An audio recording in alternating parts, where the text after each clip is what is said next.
दक्ष police news, पहिले खाकी मग बाकी। इगतपुरी तालुक्यातील घाटनदेवी परिसरामध्ये नवरात्रोत्सवामध्ये मोठ्या प्रमाणात दर्शनासाठी भाविकांची गर्दी होत असते। या ठिकाणी उत्तर महाराष्ट्राची सुरुवात या घाटमाथ्यावरील घाटनदेवी मंदिरापासून होत असते।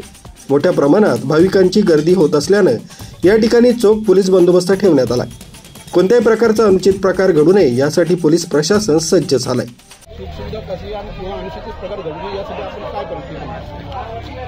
माननीय पोलीस अधीक्षक श्री बाळासाहेब पाटील तसेच अपर पोलीस अधीक्षक श्री आदित्य मिरखेलकर सर यांच्या आदेशाप्रमाणे आणि मार्गदर्शनाप्रमाणे आपण या बंदोबस्ताचा आराखडा तयार केलेला आहे। माननीय पोलीस उपविभागीय अधिकारी श्री हरीश खेडकर सर या बंदोबस्ताचे प्रभारी अधिकारी म्हणून आहेत। मी सह बंदोबस्त प्रभारी अधिकारी आहेत। या बंदोबस्तासाठी आपण 5 अधिकारी आणि जवळपास 100 पोलीस अधिकारी, अंमलदार आणि होमगार्ड आपण लावण्यात आलेला आहे। या बंदोबस्ताकरता आपण वाहनांसाठी स्वतंत्र पार्किंगची व्यवस्था केलेली आहे। 2 व्हीलर आणि 4 व्हीलर पार्किंग असं स्वतंत्रपणे करण्यात आलेली आहे।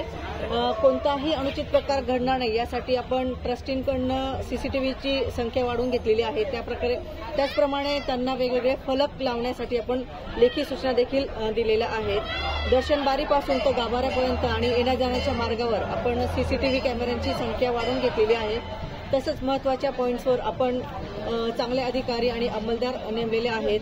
सिव्हिल ड्रेसवर पण आपण पोलीस अधिकारी, गोपनीयचे अंमलदार आणि महिला अंमलदार नेमलेले आहेत, जेणेकरून कोणत्याही प्रकारचे चेन स्नॅचिंग किंवा मोबाईल स्नॅचिंगचे प्रकार किंवा गुन्हे घडणार नाही।